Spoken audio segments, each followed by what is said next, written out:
अधिकार सभी नागरिकों के लिए, मतलब विदेशी नागरिकों के लिए भी है कि विधि के समक्ष समानता जो है?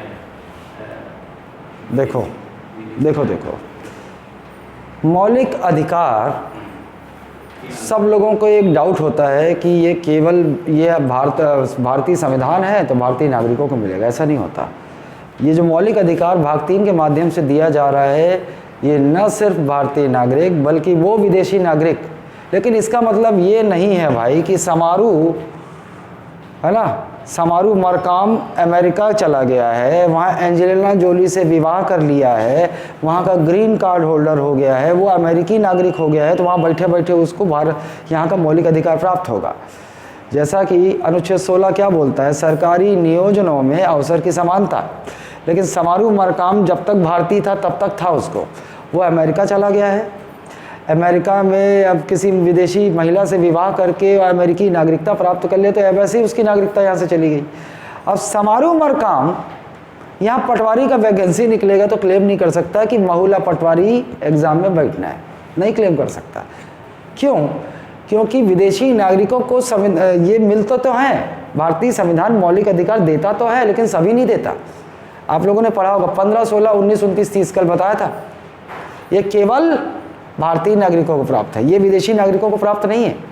15, 16, 19, 29, 30, 16 क्या है, सरकारी नियोजन में आरक्षण इसी में है, तो उन नागरिकों को, ये केवल भारतीय नागरिकों को, विदेशी नागरिकों को प्राप्त नहीं होगा। लेकिन अनुच्छेद 14 देख लो, समानता का अधिकार, समानता का अधिकार, समानता। जब कोई विदेशी नागरिक भारतीय जमीन पर आता है, भारतीय सीमा में आता है, तब वो एक्टिव हो जाता है अनुच्छेद 14, उससे कोई भेदभाव का व्यवहार नहीं कर सकता, वो उसका मौलिक अधिकार बन जाता है। ठीक, वो उसका मौलिक अधिकार बिल्कुल बन जाता है। और भी जो है, जैसे 17 नहीं है ना, 15, 16, 19, 29, 30, 17 में पता चला किसी विदेशी से कोई छुआछूत नहीं हो रहा, वो भी उसके मौलिक अधिकार का उल्लंघन है। तो विदेशी नागरिक जब भारतीय सीमा में प्रवेश कर जाते हैं तब उनके 15, 16, 19, 29, 30 को छोड़कर जितने मौलिक अधिकार हैं वो सारे उन्हें प्राप्त होते हैं। लेकिन अमेरिका में बैठे बैठे वो क्लेम नहीं कर सकता। ठीक है, चलिए अनुच्छेद 15 देख लीजिए। धर्म, जाति, मूल, वंश, लिंग और जन्म स्थान के आधार पर विभेद या भेदभाव का प्रतिषेध है। ये बिल्कुल आपको मोटा मोटा याद होगा और याद होना भी चाहिए कि अनुच्छेद 15 में क्या है। ये मोटा मोटा ये याद है, लेकिन अच्छा क्वेश्चन बनाएगा तो ये बनाएगा कि भैया अनुच्छेद 15 में जो भेदभाव का प्रतिषेध है, भेदभाव को रोका गया है, वो किन आधारों पर रोका गया है?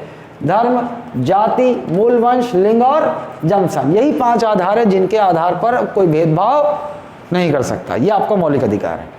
अनुच्छेद 15(5) सामाजिक व शैक्षणिक रूप से पिछड़े अनुसूचित जाति को सरकारी या गैर सरकारी शैक्षणिक संस्थानों में प्रवेश। थोड़ा हाईफाई हो गया, मतलब एसआई अपने को ये भी देखते हुए चलना है कि एसआई में कितना हम छोड़ के चलें, क्योंकि अगर पीएससी की तरह आप सब पढ़ भी नहीं सकते अगर आपने तैयारी नहीं की है तो, क्योंकि आपको बहुत कुछ पढ़ना है, मैथ्स, रीजनिंग, इंग्लिश वो। लेकिन आप अगर अच्छे हैं तो अच्छा है ना, 10-15% अचानक भयानक प्रश्न आएगा तो आपसे बन जाएगा। वो अचानक भयानक प्रश्न ही होते हैं जिसकी उम्मीद आप नहीं करते हो, लेकिन फिर भी पता होना चाहिए, ये तो जरूर पता होना चाहिए क्योंकि लेटेस्ट डेवलपमेंट है, ये पता होना चाहिए एसआई स्टूडेंट को। अनुच्छेद 15 का क्लॉज 6 103 संविधान संशोधन अधिनियम 2019 द्वारा जोड़ा गया है। अब देखिए क्या जोड़ा गया है, ये आपको पता होना चाहिए। 2019 में 103 क्रम का संविधान संशोधन अधिनियम पारित हुआ और इसके अनुसार आर्थिक पिछड़ापन शब्द जोड़ा गया। कहाँ? अनुच्छेद 15 में। अब क्लॉज 6 मतलब केवल 5 तक था, तो अलग से क्लॉज 6 अनुच्छेद 15 का क्लॉज 6 बनाकर ये जोड़ दिया गया संविधान में इस संविधान संशोधन द्वारा। और कौन सा शब्द जोड़ा गया? आर्थिक पिछड़ापन। मतलब ईडब्ल्यूएस समझ रहे हो ना, इकोनॉमिकली वीकर सेक्शन सुने होंगे। तो सवर्ण जो आर्थिक रूप से पिछड़े हुए सवर्ण हैं उनको सरकारी नौकरियों में भी 10% आरक्षण की व्यवस्था की गई इसी संविधान संशोधन द्वारा, और शैक्षणिक संस्थानों में भी आर्थिक रूप से पिछड़े हुए सवर्णों को प्रवेश दिया जाएगा।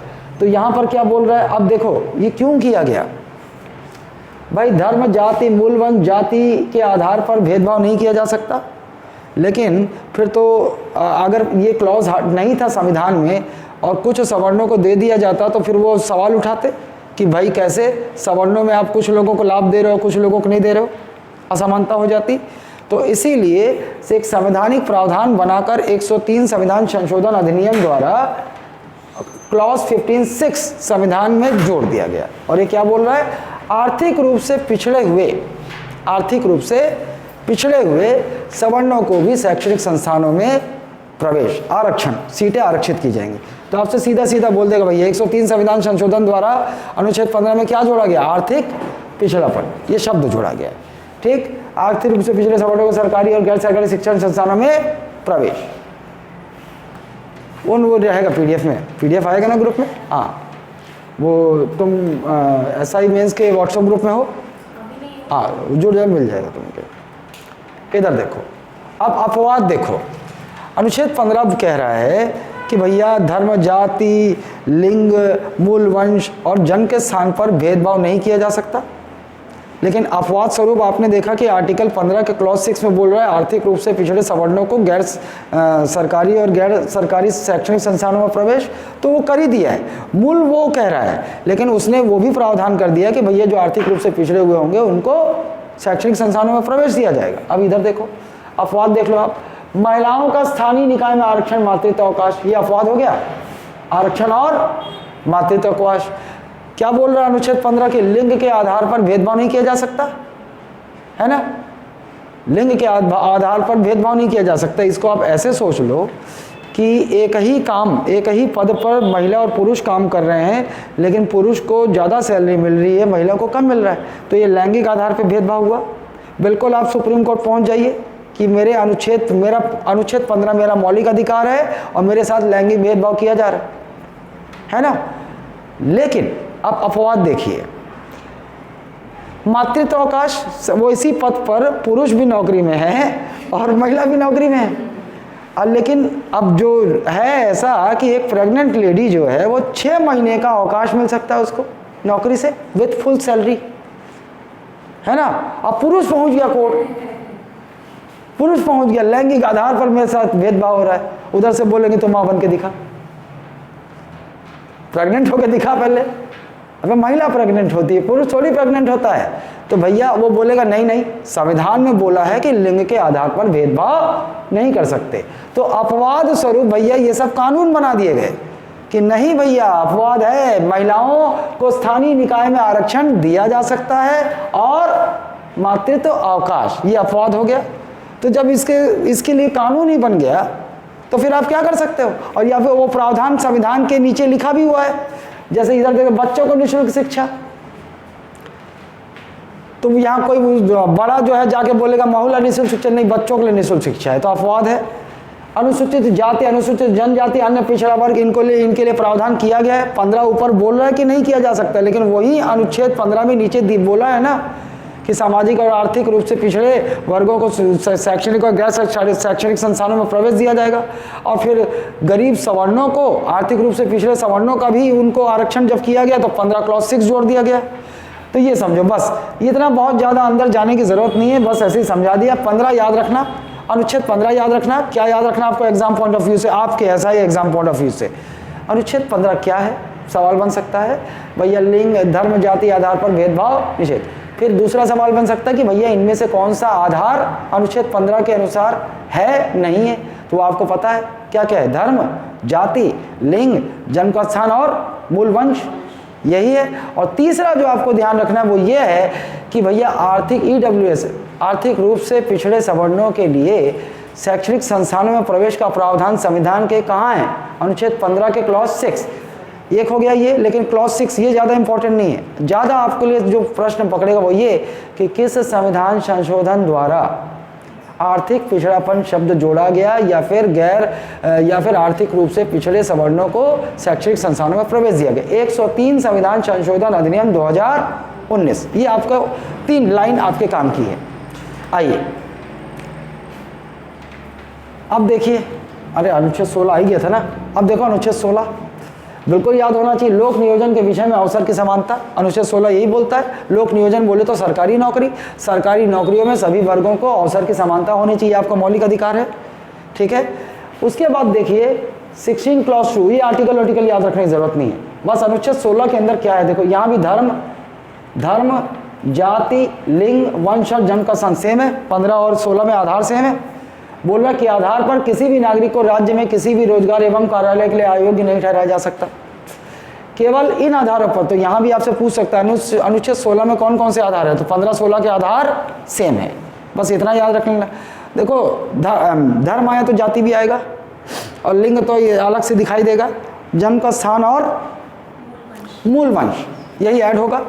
अब देखो बोल रहा है ये यहाँ 16 का मूल क्या बोल रहा है, इसको पढ़ने पे बिल्कुल आपको अलग लगेगा, फिर आप बोलोगे आरक्षण गलत है, सरकारी नौकरी में आरक्षण गलत है बोलोगे ना, इसको पढ़ने पर तो यही नहीं समझ में आता है। क्या बोल रहा है कि भैया धर्म और जाति के आधार पर किसी भी नागरिक को राज्य में किसी भी रोजगार एवं कार्यालय के लिए अयोग्य नहीं ठहराया जा सकता। अगर केवल यही बात होगी तो बहुत सारे सवर्ण रोड पे आ जाएंगे, बोलेंगे भाई आरक्षण दे रहे हो, भेदभाव हो रहा है, अनुच्छेद 16 तो ये बोल रहा है। लेकिन देखो नीचे इसी अनुच्छेद 16 में नीचे देखो क्लॉज 4, 16 का क्लॉज 4, राज्य पिछड़ा हुआ वर्ग जिसका पर्याप्त प्रतिनिधित्व न हो राज्य के अधीन सेवाओं में आरक्षण का उपबंध कर सकता है। यही संविधान ये पर इजाजत भी दे रहा है कि भैया जो पिछड़े हुए वर्ग हैं आर्थिक और सामाजिक रूप से, किस रूप से, आर्थिक व सामाजिक रूप से, अगर सामाजिक और शैक्षणिक रूप से, सॉरी आर्थिक नहीं बोला, सामाजिक और शैक्षणिक रूप से, ओबीसी एससी एसटी के जब आरक्षण की बात आती है तो क्या आता है, सामाजिक व शैक्षणिक, आर्थिक की बात नहीं होती वहाँ पर। सामाजिक रूप से पिछड़े हुए और शैक्षणिक आधार पर पिछड़े हुए हैं, इनके लिए क्या बोल रहा है ये, पर्याप्त प्रतिनिधित्व यदि सरकारी नौकरियों में नहीं है तो राज्य उनके लिए विशेष व्यवस्था कर सकता है। तो आरक्षण यहीं से आया, जो आरक्षण आप देख रहे हैं वो यहीं से है, क्योंकि संविधान का क्लॉज 16 का क्लॉज 4 ये इजाजत देता है कि राष्ट्र विशेष उपबंध कर सकता है। तो ये विशेष उपबंध क्या है, आरक्षण ही है।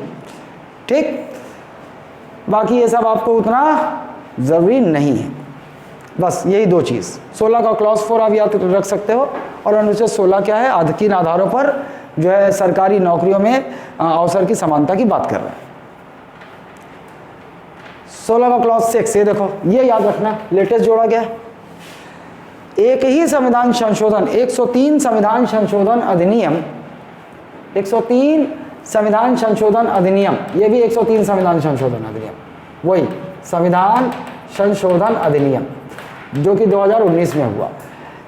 दो जगह डाले गए, एक आर्टिकल 15 का क्लॉज 6 डाला गया जहाँ पे बोला गया कि आर्थिक रूप से पिछड़े हुए सवर्णों को शैक्षणिक संस्थाओं में प्रवेश, और एक 16 का क्लॉज 6 क्योंकि उनको नौकरियों में भी तो देना था, और 16 किससे रिलेटेड है, नौकरी से रिलेटेड है। तो यहाँ एक क्लॉज जरूर जोड़ना था कि राज्य आर्थिक रूप से पिछड़े सवर्णों को राज्य के अधीन सेवाओं में 10% आरक्षण दे सकती है, जो 10% EWS आपने सुना है ना। अब यहाँ पर ये राज्य का अर्थ तुम क्या समझ रही हो, ये जो राज्य आ रहा है, राज्य मतलब ये जो राज्य शब्द है इसका अर्थ क्या समझ रही हो, हरियाणा छत्तीसगढ़ MP है ना, ये नहीं होता। यहाँ पे जो भाग 3 में आप राज्य देख रही हो ये है, इस राज्य की परिभाषा में ये शामिल होते हैं, केंद्र सरकार, राज्य सरकार, स्थानीय निकाय जैसे कि नगर पालिका, पंचायत, जिला बोर्ड, फिर निजी निकाय, वैधानिक या गैर संवैधानिक प्राधिकरण, ये एक ही शब्द है, और इसमें LIC, ONGC, सेल, ये सब सरकारी कंपनी है, सरकारी कॉरपोरेशन। एक राज्य की परिभाषा जो भाग 3 और 4 में जो राज्य की परिभाषा बताई जा रही है उसमें ये सब शामिल है, और राज्य सरकार के लिए संसद जो कानून बनाती है ये भी शामिल है, और राज्य सरकार के लिए राज्य विधानमंडल जो कानून बनाती है ये भी शामिल है। इसका मतलब राज्य जो आप वहाँ बोल रही हो वो व्यापक है, उसके अंदर ये सब की बात कर रहा है, वो ये सब की बात कर रहा है, ये सब जरूरत नहीं है। सुधारान्यास वो जो ऐसा बोल लीजिए कि जो जुवेनाइल कोर्ट से रिलेटेड है, मतलब नहीं है, ये नहीं पूछेगा आपसे। आप सिर्फ इतना ध्यान रखिए, ये स्थानीय निकाय जानती है, पंचायत, नगर पालिका, वैधानिक या गैर संवैधानिक प्राधिकरण मतलब ये सरकारी कॉरपोरेशन, सामान्य शब्दों में, इतना याद रखिए। ये प्रश्न आएगा, ये आपको नहीं पता है, आप ध्यान रखिए। अब देखिए इसको, कहाँ था मैं, ये यहाँ था, ये देखो। अब यहाँ से राज्य का मतलब समझ रही हो, ये केंद्र सरकार भी शामिल है इसमें, राज्य सरकार भी शामिल है, ये सब शामिल है। मतलब केंद्र सरकार भी चाहे तो आर्थिक रूप से पिछड़े सवर्णों को राज्य के अधीन सेवा में 10% आरक्षण दिया संविधान संशोधन कर, और ये राज्यों के ऊपर छोड़ दिया कि राज्य में जहाँ पर उनको लगे कि भाई हमारे यहाँ आर्थिक रूप से पिछड़े हुए सवर्ण हैं तो उनको अपने हिसाब से आरक्षण दे सकते हैं। तभी काका ने प्रयास किया था 4% इनको देने का, क्योंकि यहाँ जनसंख्या सवर्णों की बहुत कम है, तो देने की चेष्टा की थी, लेकिन जो राज्यपाल ने साइन अभी तक किया नहीं है ना। चलो अन्य महत्वपूर्ण, अन्य पिछड़ा वर्ग आयोग का अध्यक्ष काका कालेलकर। अब देखो जीके, आप देखोगे एसआई के पेपर में अचानक कहीं से जीके आया है ना, उस जीके में ऐसे क्वेश्चन आ जाते हैं जैसे प्रथम पिछड़ा वर्ग आयोग के अध्यक्ष कौन, काका कालेलकर। 1989 पिछड़ा वर्ग आयोग के अध्यक्ष वी मंडल। ये मंडल कमीशन आप लोग हमेशा सुनते होंगे जब भी आरक्षण का मुद्दा आता है, ओबीसी आरक्षण का, सुने हो नहीं सुने हो? जब भी ओबीसी आरक्षण, असल में ये वही हैं, इस आयोग के अध्यक्ष कौन बनाए गए थे, मंडल। ये इन्होंने रिपोर्ट सौंपी थी और इन्होंने अन्य पिछड़ा वर्ग की जनसंख्या का रेशो बताया था, लगभग 42%। इन्होंने ही इनकी रिपोर्ट में कहा गया था कि पूरे देश में 42% ओबीसी हैं, और उसी आधार पर ओबीसी को 27% आरक्षण मिला था। और ये मंडल कमीशन बार बार इसलिए भी चर्चा में आता है कि जब भी 50% से अधिक कोई राज्य आरक्षण करना चाहता है, जैसा अभी काका ने किया, काका कर रहे थे, तो फिर ये फिर से चर्चा में आया, और जो सवर्ण वर्ग हैं उन्होंने कोर्ट में एक केस फाइल कर दिया। और केस क्या फाइल किया, इसी आधार पे कि भैया ये जो मंडल कमीशन, जो मंडल केस में सर्वोच्च न्यायालय ने क्या निर्णय दिया था कि आरक्षण जो है 50% से अधिक नहीं हो सकता। तो इसी का हवाला देते हुए 76% आरक्षण को चुनौती दी गई है ना। इसलिए क्योंकि आरक्षण चल रहा है, तो मैं समझ सकता हूँ कि पेपर सेटर का दिमाग यहाँ जा सकता है ना। तो इसलिए देखो 1989 में पिछड़ा वर्ग आयोग के अध्यक्ष कौन थे, वीवी मंडल। द्वितीय ओबीसी आयोग सामाजिक व शैक्षणिक दृष्टि से पिछड़े वर्ग का पहचान करना। पहले पिछड़ा वर्ग आयोग के अध्यक्ष कौन थे, काका कालेलकर, और द्वितीय ओबीसी आयोग के कौन, वीवी मंडल।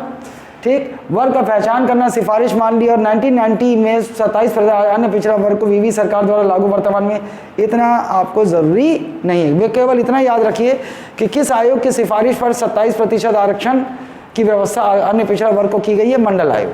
और सबसे पहला पिछड़ा वर्ग आयोग के अध्यक्ष कौन थे, ये जीके है, किसी भी एग्जाम के लिए ये जीके आपको पता होना चाहिए।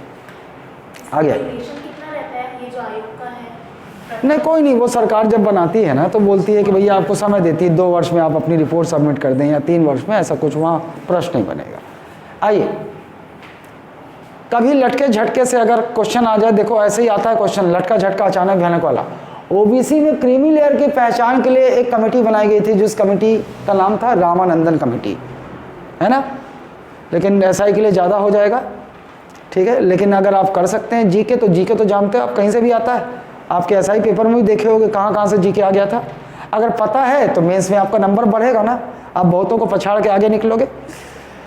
1990 में आर्थिक रूप से पिछड़े सवर्णों को 10% आरक्षण नौकरी में देने का प्रयास किया, जिसे सर्वोच्च न्यायालय ने अमान्य घोषित कर दिया। छोड़िए, आप इसको ध्यान मत दीजिए। 1990 इंदिरा साहनी व भारत संघ केस, देखो इंदिरा साहनी केस में 1992 इंदिरा गांधी सर्वोच्च न्यायालय ने निर्णय दिया आरक्षण व्यवस्था समानता के विरोधी नहीं है, क्रीमी लेयर। ये देखो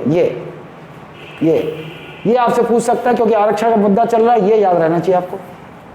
1992 में सुप्रीम कोर्ट ने इंदिरा साहनी व भारत संघ केस लिखा हुआ है, केस है ये। इसी केस में यह निर्णय दिया कि आरक्षण 50% से अधिक नहीं हो सकता। ये आपसे ये प्रश्न पूछा जा सकता है, बिल्कुल ठीक। इधर आइए, 1993 अन्य पिछड़ा राष्ट्रीय आयोग का गठन संसद के संकल्प द्वारा। बिल्कुल ये उतना मुझे नहीं लगता, लेकिन आपको ये याद रखना चाहिए। कभी कभी आप लोगों ने देखा होगा, आप लोग क्या करते हो, आप लोग केवल इसको याद कर लेते हो कि 103 संविधान संशोधन अधिनियम 2019 द्वारा आर्थिक रूप से पिछड़े सवर्णों को आरक्षण दिया गया। कभी कभी अपवाद स्वरूप वो क्या पूछ लेता है कि ये अधिनियम जो था, इसका विधेयक क्रमांक क्या था। विधेयक क्रमांक ये है, 124वें क्रम का ये विधेयक था, लेकिन जब ये पास हुआ तो अधिनियम कौन से क्रम का बना? संविधान संशोधन अधिनियम 103 ये कभी कभी क्वेश्चन बन जाता है, क्योंकि लेटेस्ट जो संविधान संशोधन है वहाँ से प्रश्न पूछे जा सकते हैं, तो आप इसलिए मैंने वहाँ पर दे दिया कि कभी अगर विधेयक क्रमांक पूछ दे तो आपको पता हो 124वां। अब देखिए ये डेट वेट आप इसको आप नकार दीजिए। हर चीज़ पढ़ने की नहीं होती, ऐसा ही एग्जाम के लिए बता रहा हूँ, हर चीज़ पढ़ने के लिए, हर चीज़ दिमाग में रखने के लिए नहीं होती। ठीक है, चलो आ जाओ। किस सवर्ण को मिलेगा लाभ? ये नहीं पूछेगा आपसे, है ना, ये बिल्कुल नहीं पूछेगा। हाँ, लेकिन ये जरूर बोल सकता है कि भाई आपके मन में सवाल आएगा कि 1992 में जो सुप्रीम कोर्ट में इंदिरा साहनी का केस था, उसमें सुप्रीम कोर्ट ने आरक्षण की सीमा 50% तय कर दी, लेकिन भाई 10% सवर्णों को भी तो आरक्षण दिया गया। भाई वो आरक्षित वर्ग में थोड़ी लेंगे, उनको थोड़ी दिया जाएगा, वो तो अनारक्षित जो 50% है तो सवर्णों को वहाँ मिलेगा, सवर्णों को वहाँ दिया जाएगा ना। तो फिर अभी वर्तमान में पूरा टोटल आरक्षण है कितना? ये देखो, ये 49.5 SC ST OBC पहले था, और अब 10% EWS आरक्षण मिला दो तो टोटल आरक्षण कितना है देश में वर्तमान में? 59.5। ये ध्यान रखिएगा, ये प्रश्न पूछ सकता है। और इस 59.5 में आप जानते हो 10% कौन है? सवर्ण। ठीक है, SC केंद्रीय लेवल की बात कर रहा हूँ, केंद्र में SC ST OBC आरक्षण कितना है? 49.5, और टोटल EWS मिला दो कितना है? 59.5। ठीक, हाँ वही तो बोल रहा हूँ, विधेयक क्रमांक, ये तो इस क्रम का अधिनियम बना।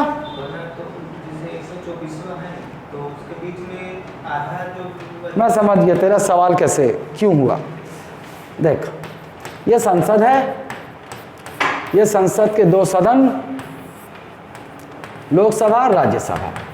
ठीक, 110 क्रमांक का संविधान संशोधन एक विधेयक आया, कोई भी मकसद हो, कोई भी संविधान में कुछ भी संशोधन का इसका मकसद हो, अधिनियम आया, एक मतलब बिल आया, विधेयक आया, और 112 संविधान संशोधन, एक और संविधान संशोधन करने के लिए विधेयक आया। 2 विधेयक आए आसपास में समझ लो, ये 10 दिन पहले आया था, 10 दिन बाद ये आया। ठीक है भाई, आप जानते हो विधेयक जो है पहले दोनों सदन स्वीकृत करेगा, है ना, और राष्ट्रपति हस्ताक्षर करेंगे तो क्या बन जाएगा? अधिनियम बन जाता है, विधेयक अधिनियम बन जाता है। यही था, ये इससे 10 दिन पहले आया था, लेकिन ये वाला पहले पास हो गया और पहले राष्ट्रपति के पास पहुंच गया और अधिनियम बन गया। और इससे पहले जो संविधान संशोधन अधिनियम कितने बन चुके थे? मान लो 90 संविधान संशोधन अधिनियम बन चुके हैं, बाकी और कुछ भी आए थे वो पास नहीं हो पाए। ठीक, 90 बन चुके हैं। अब ये वाला, ये पहले आया था, ये 10 दिन बाद आया या 1 महीने बाद आया, लेकिन ये पहले पारित होकर राष्ट्रपति ने हस्ताक्षर कर दिया, तो ये वाला कौन सा क्रम हो गया? 91 अधिनियम क्रम हो गया। 1 महीने बाद इसको स्वीकृति मिली, तो ये विधेयक क्रमांक 110 था, लेकिन ये कौन से क्रम का अधिनियम बन गया? अभी समझा कैसे हुआ? उसका विधेयक क्रमांक 124 था। ठीक, मतलब इतने विधेयक संविधान में, इतने संशोधन करने के लिए विधेयक आ चुके हैं, लेकिन पारित कितने हुए अभी तक? उस समय तक 103 ही हुए थे। समझे ना इसको? हाँ, हर विधेयक पास भी तो नहीं होता, और ऐसा भी तो हो सकता है। हाँ बिल्कुल, वो समझ जाओ, पारित नहीं हुआ, है ना, वो कहीं ना कहीं फेल हो गया, लोकसभा खत्म, मामला खत्म उसका। ठीक, आइए, ये काम का नहीं है काम का आपका, वह केवल इतना ये या ध्यान रखिएगा, वर्तमान में टोटल आरक्षण कितना है? 59.5, जिसमें ST SC OBC 49.5, 10% EWS। आइए, अनुच्छेद 18 उपाधियों का अंत। उपाधियों के अंत के तहत 4 प्रावधान। राज्य सेवा या विद्या संबंधी समान उपाधि के सिवाय कोई अन्य उपाधि प्रदान नहीं कर सकता। राज्य बोले तो चाहे केंद्र सरकार या राज्य सरकार की बोल रहा है, ये क्या बोल रहा है? सेवा या विद्या संबंधी सम्मान उपाधि के सिवा कोई अन्य उपाधि प्रदान नहीं करेगा। राज्य और कोई उपाधि प्रदान नहीं कर सकता। जैसे आज़ादी से पहले महाराजा, सर, है ना, ये सब उपाधि चला करती थी, उन उपाधियों का अंत ये कर रहा है। भारतीय नागरिक विदेशी राज्य से उपाधि नहीं ले सकता। भारतीय नागरिक जो है वो विदेशी राज्य से उपाधि नहीं ले सकता। विदेशी नागरिक जो भारत के अधीन, ये आपसे नहीं पूछेगा, छोड़ दो इसको। थोड़ा आइडिया होता है मुझे कि आप जो एग्ज़ाम देने वाले हो वहाँ कहाँ तक जाएगा, ये वैसे भी फ्यूटाइल है। पीएससी में भी इसको नहीं पकड़ता है, तो पूछने के लिए 5-6 अगर मान लो 10 प्रश्न भी पूछना है संविधान के, तो उसको पूछने के लिए बहुत सारी चीज़ें हैं, ये यहाँ नहीं पूछेगा। बस इतना जान लीजिए आप कि ऐसा जान लीजिए कि केवल सेवा है ना, सैन्य सेवा और जो आपका शिक्षा, ये इसी से संबंधित आप उपाधियां लगा सकते हैं अपने नाम के सामने। इसके अलावा कोई अन्य उपाधि आप नहीं लगा सकते, है ना। सर, नाइटहुड, महाराजा धीराज, ये सब उपाधि आप बैन है। ये मौलिक अधिकार के रूप में आपको दिया गया है कि भैया ये उपाधियां जो है ये बैन है, आप नहीं लगा सकते। केवल क्या लग सकता है, पीएचडी कर लिया आपने डॉक्टर, तो अपने नाम के सामने डॉक्टर लगा लीजिए। आप मिलिट्री में कर्नल हैं तो अपने नाम के आगे कर्नल लगा लीजिए। लेफ्टिनेंट है तो अपने नाम के आगे लेफ्टिनेंट लगा लीजिए, ठीक है। अच्छा, कभी लटके झटके ये पकड़ सकता है प्रश्न कि एक बार क्या हुआ कि 1954 में स्थापित हुआ ये तीनों नागरिक सम्मान। अभी देखो लटके झटके ये ईयर भी पूछ सकता है। आप जानते हो सर्वोच्च नागरिक सम्मान कौन सा है? भारत रत्न। भारत रत्न, उसके बाद पद्म विभूषण, बड़ा आसान है, भारत रत्न सबसे बड़ा, उसके बाद जो लंबा है पद्म विभूषण, ये बड़ा, उससे छोटा पद्म भूषण हो गया, उससे छोटा पद्मश्री हो गया ना। तो इस क्रम में ये नागरिक सम्मान है ना, जो आम नागरिकों को सम्मान मिलता है, तो सबसे बड़ा नागरिक सम्मान भारत रत्न कब गठित हुआ? बिल्कुल जी के रूप में याद होना चाहिए, तीनों गठित हुआ। लेकिन 1996 में देखिए सर्वोच्च न्यायालय ने, ये ईयर इंपॉर्टेंट नहीं है, बिल्कुल इंपॉर्टेंट नहीं है ना, कि ऐसा नहीं कि इस ईयर को रटते बैठ जाना, बिल्कुल इंपॉर्टेंट नहीं। सर्वोच्च न्यायालय द्वारा पुरस्कार माना गया उपाधि नहीं। अब एक मुद्दा उठा कि भैया लोग देखना भारत रत्न ऐसा नाम लेते हैं अटल बिहारी वाजपेयी जी, तो ऐसा बोला जा रहा था कि भाई उपाधियों का अंत है, मिलिट्री सेवा और शिक्षा जो शैक्षणिक उपाधि है उसके अलावा अन्य उपाधि नहीं लगाई जा सकती। तो ये मुद्दा उठा कि भाई ये गलत है, क्योंकि संविधान तो इजाज़त नहीं दे रहा है, गलत है। तो सर्वोच्च न्यायालय ने यह निर्णय दिया कि नहीं भैया, ये भारत रत्न, पद्म विभूषण ये कोई उपाधि नहीं है, ये तो पुरस्कार है, ये तो नागरिक सम्मान है, पुरस्कार है जो दिया गया। तो यहाँ पर कोई दोष नहीं है, मतलब इनका प्रयोग नाम के आगे किया जा सकता है, ठीक है। लेकिन प्रयोग देखो, मतलब बोलते समय ना, ऐसे बुलाते हैं ना, भारत रत्न अटल बिहारी वाजपेयी जी पधार रहे हैं, बिल्कुल किया जा सकता है। लेकिन ये क्या बोल रहा है, उपसर्ग या प्रत्यय के रूप में इनका इस्तेमाल नहीं किया जा सकेगा। मतलब अपने घर के सामने नेम प्लेट में अटल बिहारी वाजपेयी के घर के सामने भारत रत्न अटल बिहारी वाजपेयी जी नहीं लिख सकते, ये समझ रहे हो ना। इनका प्रयोग किया जा सकता है, देख रहे हैं आप, संबोधन में प्रयोग किया जाता है, लेकिन अपने नाम के आगे डॉक्यूमेंट में, पेपर वर्क में, घर के सामने ये नेम प्लेट में उपसर्ग या प्रत्यय की तरह इन नागरिक सम्मानों को नहीं लगा सकते। क्लियर है? आगे चलिए, अनुच्छेद सारी उपाधियों, वो देखो सारी उपाधियों का अंत कर दिया गया, क्योंकि अनुच्छेद 18 क्या बोल रहा है, उपाधियों का अंत, इन सारी उपाधियों का अंत इसी अनुच्छेद के साथ किया गया।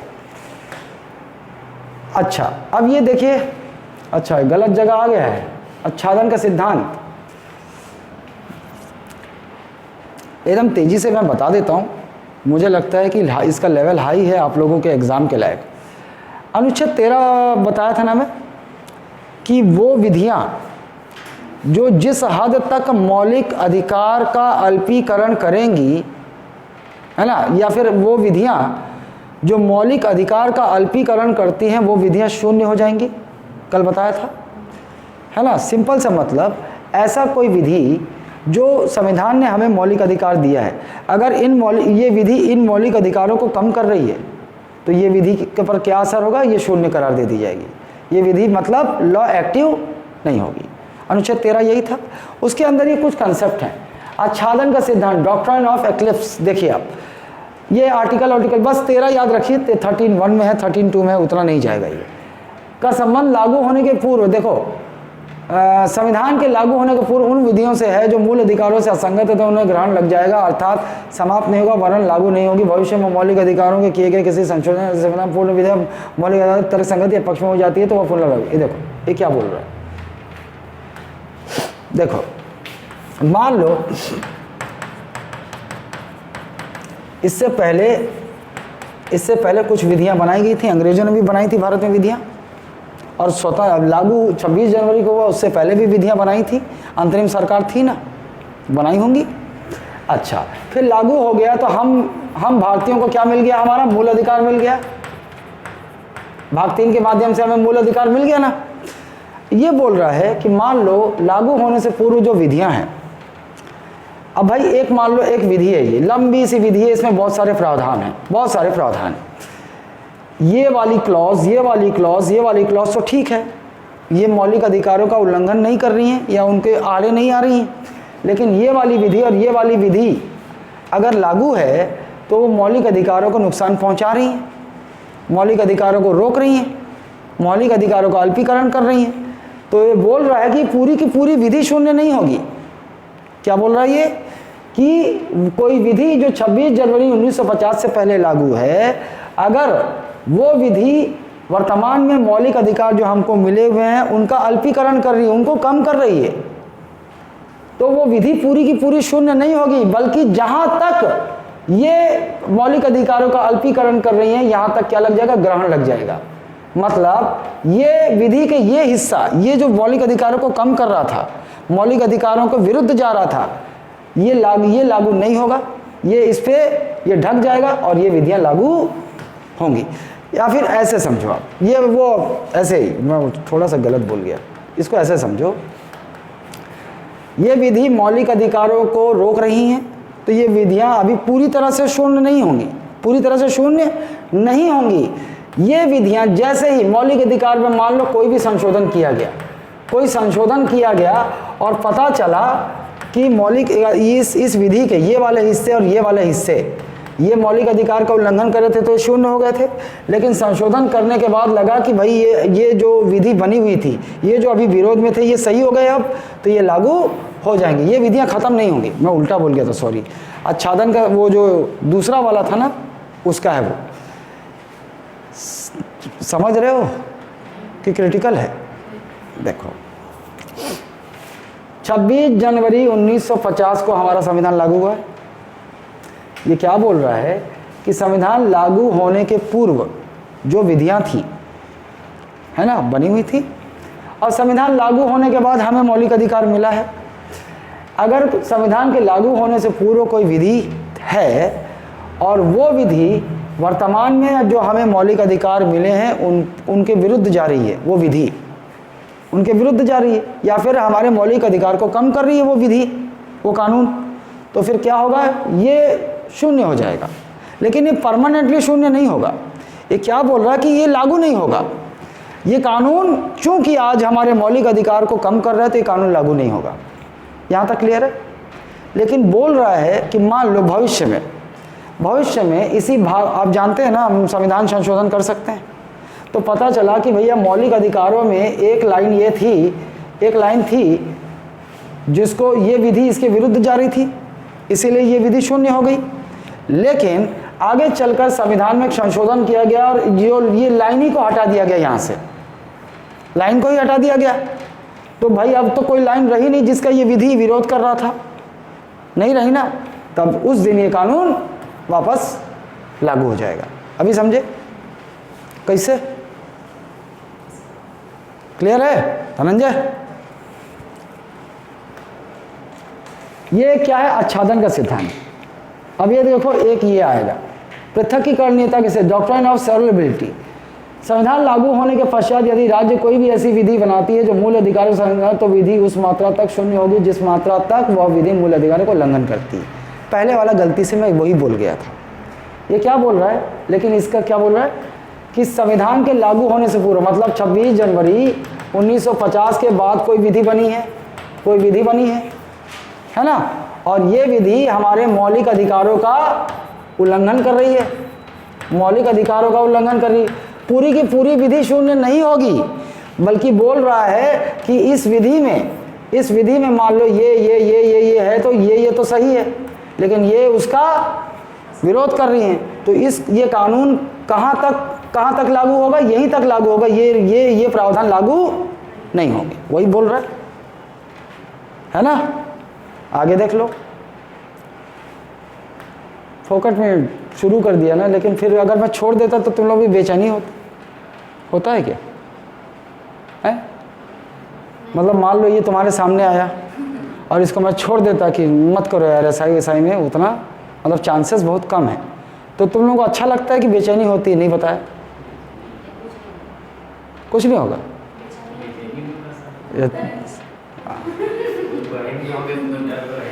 अच्छा, अब देखो अधित्याग का सिद्धांत, ये तीनों सिद्धांत अभी लटके झटके कभी आपसे पूछ दिया ना, तो इतना अंदर जो कंटेंट में जाके नहीं पूछेगा, पूछ लेगा कि ये इस सिद्धांत का संबंध किस अनुच्छेद से है।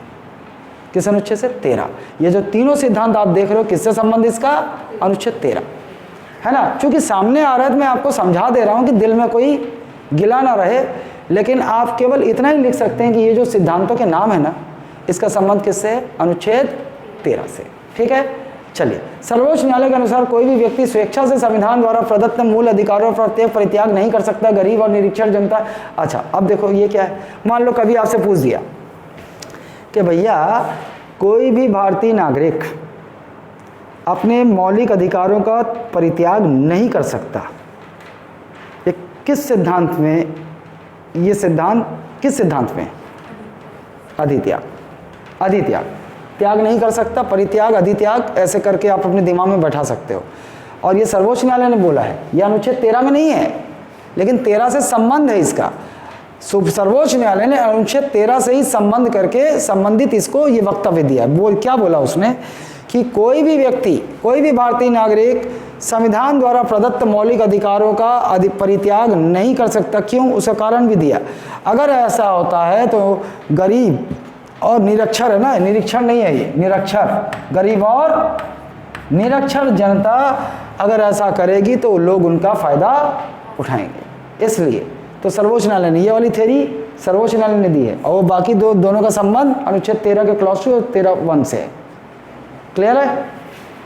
कोई कहीं पे अटकते हो तो बोल दिया करो, क्योंकि थोड़ा सा मैं सोचूंगा कि हड़बड़ी में रहता हूँ, फ्रेशर बैच तो है नहीं, है ना, तो मुझे जल्दी से 3 महीने में ख़त्म करना है, तो मैं थोड़ा हड़बड़ी में रहता हूँ। चलिए, अनुच्छेद 19 आ जाइए। स्वतंत्रता का अधिकार आपको पता है 19 से लेकर 19 से लेकर 22 तक है। ठीक, अनुच्छेद 19 स्वतंत्रता का अधिकार। जैसा कि मैंने आपको पहले बताया था, आपको वो 6 स्वतंत्रता के अधिकार, कितने प्रकार के स्वतंत्रता के अधिकार आपको प्राप्त हैं? 6। पता है, याद है तुमको? नहीं, वो मौलिक अधिकार है। वर्तमान में कितने प्रकार के मौलिक अधिकार हमें प्राप्त हैं? 6। मूल रूप से कितने थे? 7। ये मौलिक अधिकार हो गया। अब अपन किसकी बात कर रहे हैं? स्वतंत्रता के अधिकार की बात कर रहे हैं। और स्वतंत्रता के अधिकार कितने प्रकार के हमें प्राप्त हैं? 6। ये भी 6 हैं। जैसे बताया था, कैसे याद रखना, क्रम याद होना चाहिए। सबसे पहले मैं बोल रहा हूँ तो वाक्य एवं अभिव्यक्ति की स्वतंत्रता। मैं बोल कहाँ रहा हूँ? सम्मेलन में बोलूँगा तो सम्मेलन और संघ बनाने की स्वतंत्रता। ठीक, और सम्मेलन में सम्मेलन करने की स्वतंत्रता। और मैं बोल क्यों रहा हूँ सम्मेलन में? चलो आओ एक संघ बनाते हैं, तो ये तीसरा हो गया। और संघ बना के अपन कहाँ जाएंगे? विचरण संचरण करने जाएंगे, घूमने जाएंगे, और घूम के जब तो संचरण का अधिकार, घूम के थक जाएंगे तो वापस कहाँ आएंगे? अपने निवास पे आ जाएंगे। तो निवास करने का अधिकार भारत में कहीं भी, और निवास करने के बाद अगले दिन से अपने काम व्यवसाय धंधे में लग जाएंगे, तो व्यवसाय का अधिकार। ये क्रम याद रखना और आर्टिकल याद रखना। 19(1) का वाक्य एवं अभिव्यक्ति की स्वतंत्रता, कहाँ बोल रहा हूँ? सम्मेलन में। 19(1) का सम्मेलन करने का अधिकार। 19(1) ग संघ बनाने का अधिकार। 19(1) क ख ग घ संचरण का अधिकार। फिर अंगा निवास का अधिकार। और फिर च को याद रखना। च नहीं है ना, क्योंकि च पहले संपत्ति का अधिकार था जिसे हटा दिया गया है। 19(1) च। तो अगला जो व्यवसाय का अधिकार किस में होगा? 19(1) छ। ठीक, वही है। अब इसके अंदर चलते हैं जहाँ से प्रश्न बनता है। देखिए पहला वाला, भाषण, वाक्य एवं अभिव्यक्ति की स्वतंत्रता, ये है हमारा मूल 19(1) का। लेकिन सर्वोच्च न्यायालय ने अनुच्छेद 19 वाक्य एवं अभिव्यक्ति की स्वतंत्रता के तहत कुछ और मौलिक अधिकार बताए हैं। ध्यान रहे, ये जितनी चीज़ें आप देख रहे हो संविधान ने आपको नहीं दिया है ये मौलिक अधिकार। ये मौलिक अधिकार तो संविधान ने केवल यही दिया है। ये जो मौलिक अधिकार है किसके अनुसार है? सर्वोच्च न्यायालय के अनुसार। चूंकि सर्वोच्च न्यायालय को संविधान की व्याख्या करने का अधिकार है, तो अन्य बहुत जो केस उनके पास आते हैं उन केसेस में वो क्या करते हैं, उन्होंने व्याख्या किया है और व्याख्या करते हुए उन्होंने बताया कि ये भी आपके अनुच्छेद 19 के अंतर्गत मौलिक अधिकार माने जाएंगे। संविधान में अभी भी लिखा नहीं है ये, है ना, यही है बस, ये सर्वोच्च न्यायालय के अनुसार है। देखिए प्रेस की स्वतंत्रता याद होना चाहिए, बिल्कुल एकदम रटा रटाया पूछ देगा आपसे, प्रेस की स्वतंत्रता किस अनुच्छेद के तहत आपका मौलिक अधिकार माना गया है? 19(1) का। उसके बाद देखिए राष्ट्रीय झंडा तिरंगा फहराने का अधिकार भी यही है, ठीक। सरकारी गतिविधियों की जानकारी लेने का अधिकार, मतलब RTI मान सकते हो आप इसको। शांति का अधिकार, मतलब शांति का अधिकार मतलब क्या? चुप, क्योंकि आप चुप रहकर भी देखे होंगे घर में जैसे झगड़ा उगड़ा करते हो तो क्या होता है, गुस्सा यदि हो तो कोई भी पूछ रहा है, माँ बाबू पूछा थे तो जवाब ही नहीं दे रहे हो, चुप हो गए, तो ये भी आपका एक मौलिक अधिकार है। फिर तो पता चली इसकी बाबू और धमाधम धोआ था, साले एटीट्यूड में आवे, मतलब पूछ रहा हूँ 1 घंटा जवाब नहीं दे रहा था और घमाघम मार दिया, तो फिर उसके बाद बोले पापा शांति का अधिकार मेरा मौलिक अधिकार है ना, मैं कुछ नहीं बोलना चाहता, मैं शांत रहना चाहता हूँ। आप शांत रह के भी तो अपने आप को अभिव्यक्त करते हो, एक्सप्रेस करते हो, तो ये वो है, ठीक। प्रदर्शन एवं विरोध का अधिकार ये भी यही है। फ़ोन टैपिंग के विरुद्ध अधिकार नहीं है ना, फ़ोन टैपिंग के विरुद्ध अधिकार नहीं है, मतलब फ़ोन टैपिंग का अधिकार मौलिक अधिकार नहीं है आपको, आपका फ़ोन टैप नहीं किया जा सकता, ये मौलिक अधिकार है आपको। अब देखो आपके लेवल में जो बार बार जहाँ से प्रश्न पूछेगा, हर चीज़ रटोगे तो अभी इतना समय नहीं है शायद, है ना, आपको ऊर्जा हर जगह लगानी है। आप इसको तो ज़रूर याद रखना, इसको ज़रूर याद रखना और इसको ज़रूर याद रखना, ये तीनों बहुत इंपॉर्टेंट है। प्रेस की स्वतंत्रता, झंडा फहराने का अधिकार और शांति का अधिकार, अनुच्छेद वाक एवं अभिव्यक्ति के तहत सर्वोच्च न्यायालय ने इन्हें मौलिक अधिकार माना। आगे चलिए अनुच्छेद। अच्छा, अब मैं आपको निर्बंधन भी बता दूं। अच्छे केसेस में आपने देखा होगा कि संविधान के प्रश्न हाई थोड़ा अच्छे लेवल के बनाते हैं, और संविधान हम क्या करते हैं कि हम लूसेंट से पढ़ने, अगर हमने समझा नहीं है तो हम वहाँ से कर नहीं पाएंगे, इसीलिए मैं कहीं कहीं रुक के आपको समझ देने की कोशिश करता हूँ। बाकी आपने प्री में जो छत्तीसगढ़ और छत्तीसगढ़ पढ़ाई होगा वो तेज़ी से चलेंगे तो वहाँ समस्या नहीं होगी आपको, लेकिन अगर ये समझ में नहीं आया तो यहाँ नंबर आपका अभी भी नहीं बढ़ेगा। अब देखिए आप भाई, संविधान ने हमें मौलिक अधिकार दिए हैं, 6 प्रकार के स्वतंत्रता के अधिकार दिए ना, 19(1) क, ख, ग, घ, अंगा, छ, ठीक, ये सेम है सब। यहाँ क्या है, वाक, शॉर्ट में लिख रहा हूँ ना, वाक एवं अभिव्यक्ति, ये सम्मेलन, ये संघ, ये संचरण, ये निवास और ये आजीविका या व्यवसाय, यह है। लेकिन मैंने आपको कल बोला था कि भाई मौलिक अधिकार असीमित नहीं है। जो संविधान हमें मौलिक अधिकार देता है क्या वो असीमित है क्या? बिल्कुल नहीं है। बिल्कुल हमें बोलने का अधिकार है, मौलिक अधिकार है, लेकिन माइक, रोड में माइक लगा के रोगा भड़वा नहीं कर सकन। क्यों? बोलने का अधिकार इसका मतलब है थोड़ी को कुछ भी बोल सकते हो। संविधान ने आपको न सिर्फ मौलिक अधिकार दिए हैं बल्कि युक्त निर्बंधन भी लगाए हैं, मतलब सामान्य शब्दों में प्रतिबंध, रीजनेबल रिस्ट्रिक्शंस, है ना। Constitution itself has imposed reasonable restrictions over your fundamental rights. तो देखते हैं वो कहाँ है। देखो, अगर ये यहाँ है तो 19 का क्लॉज 2, इसका निर्बंधन कहाँ है? 19 का क्लॉज 2, इसका निर्बंधन कहाँ है? एक देखो, एक क्रम में एक एक आगे चल रहा है ये। इसका निर्बंधन कहाँ होगा? क्लॉज 3, इसका निर्बंधन क्लॉज 4, और ये दोनों का निर्बंधन एक में है क्लॉज 5, और इसका निर्बंधन 19 के 6 में। इजी है ये, बहुत मुश्किल नहीं है, इसको रटाना नहीं होगा। भाई ये आप 6 प्रकार के 19(1) क ख ग घ याद रखो, ये तो याद रखना ही पड़ेगा आपको, ठीक, इंपॉर्टेंट है। आपसे पूछ दे कि वाक एवं अभिव्यक्ति की स्वतंत्रता के लिए निर्बंधन कहाँ दिए गए हैं संविधान में, आप कुछ मत करो, 19(1) है ना, ये 19(2) के में इसका निर्बंधन है, ये दूसरा वाला है तो 19(3) में इसका निर्बंधन है, ये तीसरा वाला है तो 19(4) में इसका निर्बंधन है, चौथा पांचवा का एक साथ है, 19 के 5 में है, और छठे वाले का 19 के 6 में। समझ गए इसको? अब निर्बंधन पे भी सवाल बन सकता है, अच्छा क्वेश्चन जब बनेगा। देखो क्या है भारत की, अब बताओ, वाक एवं निर्बंधन क्या लिखा है, अरे यार बहुत टाइपिंग मिस्टेक की, निर्बंधन है ये।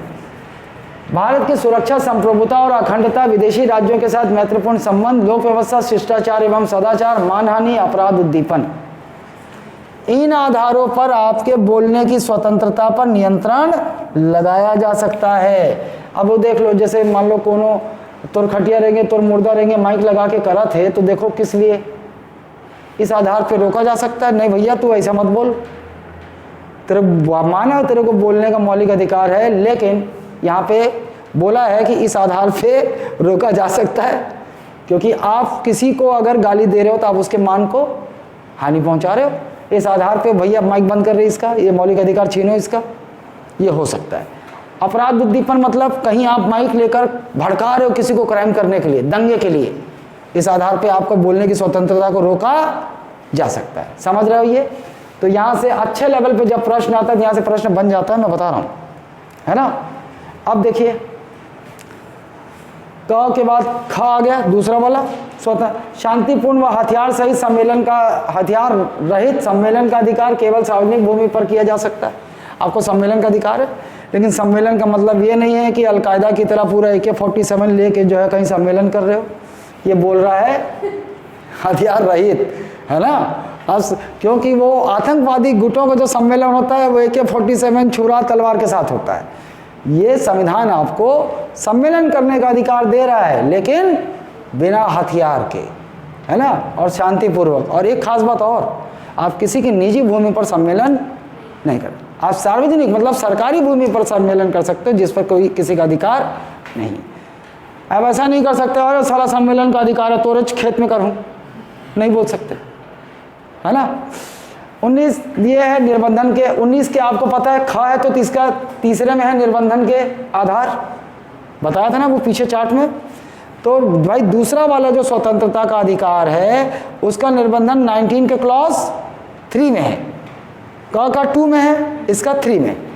भारत की संप्रभुता एवं अखंडता, लोक व्यवस्था एवं यातायात नियंत्रण, इन आधारों पर आपके इस मौलिक अधिकार को रोका जा सकता है।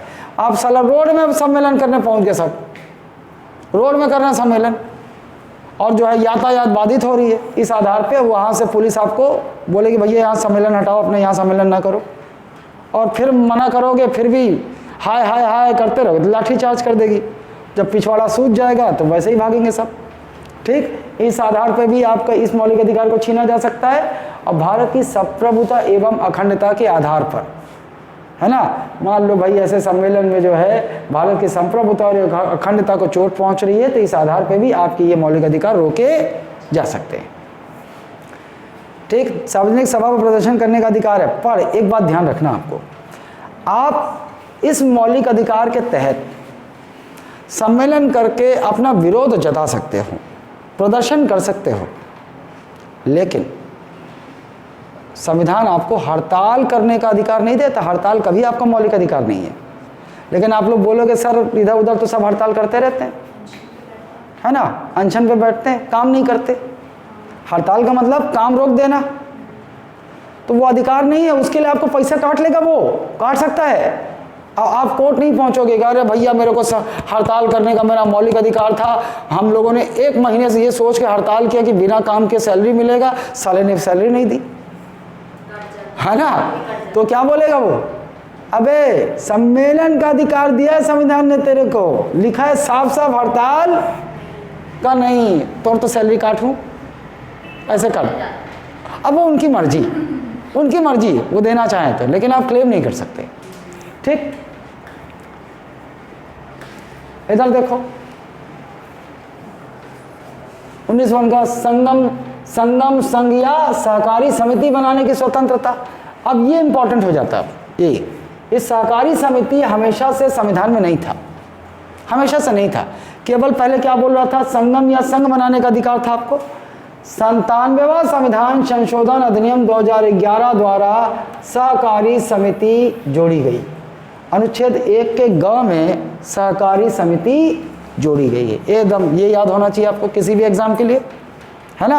आपसे पूछ देगा भैया कि सहकारी समिति भाग 3 में कब जोड़ी गई, किस संविधान संशोधन द्वारा, तो 97वां संविधान संशोधन अधिनियम 2011। ईयर भी याद होना चाहिए क्योंकि बहुत खेल खेलते हैं ये। 97वां संविधान संशोधन 2009, 97वां संविधान संशोधन 2010, ले पता चला वो याद है, ईयर नहीं याद है तो वो क्वेश्चन फिर नहीं बनेगा, है ना। तो ये याद होना चाहिए। अब देखो इसमें, अब ये संघ बनाने की आपको अनुमति मिल गई, संविधान दे रहा है आपको। तो देखो आप राजनीतिक दल बना सकते हो इसी के तहत, आप कोई कंपनी बना सकते हो, आप व्यापारिक संगठन बना सकते हो। लेकिन इसका मतलब ये नहीं है कि कोई पहुंच जाए मेरे को अलकायदा जैसा एक संगठन बनाना है, वो इलीगल ऑर्गेनाइजेशन है ना, वो नहीं बना सकते आप ये सब बना सकते हो। आइए इसका निबंधन देखो। भारत की संप्रभुता एवं अखंडता, लोक व्यवस्था, सदाचार और नैतिकता के आधार पर आपके इस मौलिक अधिकार को रोका जा सकता है। ये आपको रटना होगा, मैं ज़्यादा समय तो दे नहीं सकता वरना मैं फ्रेशर बैच में तो रटवा देता हूँ, लेकिन यहाँ मेरे पास समय नहीं है, आपको स्वयं ये करना होगा। निबंधन आपके किसी भी एग्ज़ाम में बहुत इंपॉर्टेंट है, आपसे पूछे जा सकते हैं कि भैया इस वाले स्वतंत्रता अधिकार का इनमें से कौन कौन सा निबंधन संविधान ने बताए हैं। ये प्रश्न बिल्कुल शायद बना भी हुआ है, पिछले साल ही पीएससी नहीं कहीं तो आया है, पिछले साल के मतलब लॉकडाउन के पहले जो एग्ज़ाम कहीं हुआ वहाँ आया था ये। आबाद, आबाद नहीं है, आबाद, आबाद मतलब बेरोक टोक, है ना। बेरोक टोक आपको भारत के किसी भी भाग में स्वतंत्र संचरण करने की आवश्यकता है, ठीक, ये भी आपका मौलिक अधिकार है। अब कुछ मूर्ख इसका गलत मतलब निकाल लेंगे, मैं कहीं भी जा सकता हूँ, कहीं भी घूम सकता हूँ, काकोर घर में जा घुस घिस, नहीं भैया ऐसा नहीं है, आप वहाँ नहीं जा सकते। आबाद संचरण का अधिकार मतलब आप भारत के किसी भी क्षेत्र में, ऐसा नहीं है कि आप शिमला जा रहे हैं तो आपको पासपोर्ट लेना होगा, आप हिमाचल प्रदेश जा रहे हैं तो आपको, हमारे यहाँ तो ऐसा नहीं है भाई, हमारे पास भारत के नागरिक हैं हम, हमें किसी अन्य राज्य में भ्रमण करने के लिए क्या पासपोर्ट की आवश्यकता होती नहीं। लेकिन आबाद संचरण का मौलिक अधिकार है, ये हवाला देते हुए कोई जाके टाइगर रिजर्व के कोर में जाने की कोशिश करे, मोर मौलिक अधिकार ते मतलब रोक नहीं सका मैं कोर में जाऊं, क्योंकि कोर में वहीं रहते हैं, जो कोर होता है ना, किसी देखेंगे आप टाइगर रिजर्व का तो उनका एक शेर और जो बाघ जो होते हैं ना, वो एक खास जगह पर बहुत घने उस जगह पे ही रहना पसंद करते हैं। और ये हल्ला मचा रहा नहीं मैं कोर में जाऊंगा, नहीं भाई, तो कुछ आधारों पर उस पर भी निर्बंधन लगाए जा सकते हैं। देखो, साधारण जनता के हित में एक, और अनुसूचित जनजाति के हितों के संरक्षण के लिए। आप लोगों ने देखा होगा राष्ट्रपति, आप बताएं अगर आपको पता है, भारत में किसी क्षेत्र को अनुसूचित क्षेत्र या जनजातीय क्षेत्र घोषित करने का अधिकार किसका है?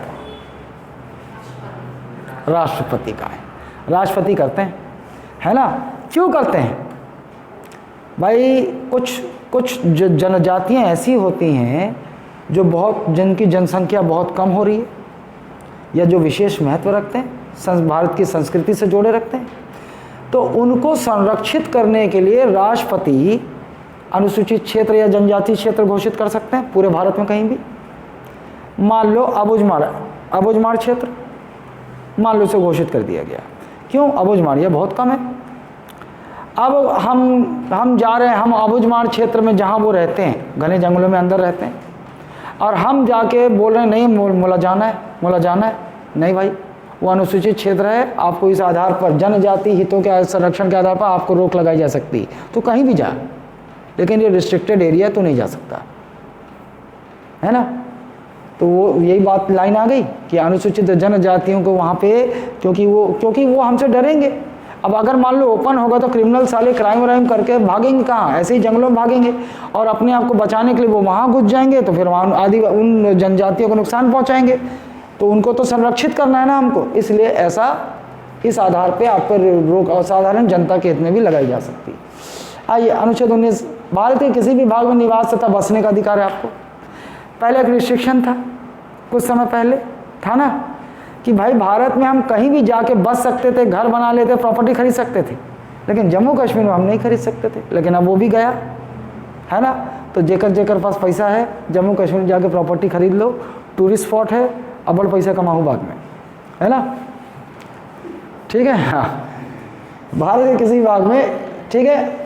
और अब ये राष्ट्रवाद को प्रोत्साहित करता है, सब कारण आपसे नहीं पूछेगा, लेकिन निर्बंधन देखो सेम, देखो याद रखना ये दोनों के लिए सेम है। जो चौथा और पांचवा था वो दोनों का निर्बंधन एक ही आर्टिकल में है, 19 क्लॉज 5, 19 क्लॉज 5, और दोनों के लिए सेम है ना, दोनों के लिए सेम है, याद रखना। यही आधार संविधान ने बताए हैं जिनके आधार पर आपके वो मौलिक अधिकारों पर रोक लगाई जा सकती है। ठीक है, आई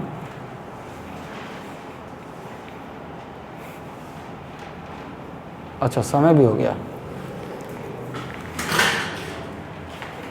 ये तो धोखा है। देखो ये ब्लैंक है ना सब,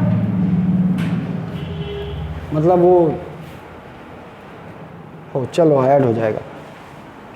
हमें कल ख़त्म करना होगा मौलिक अधिकार।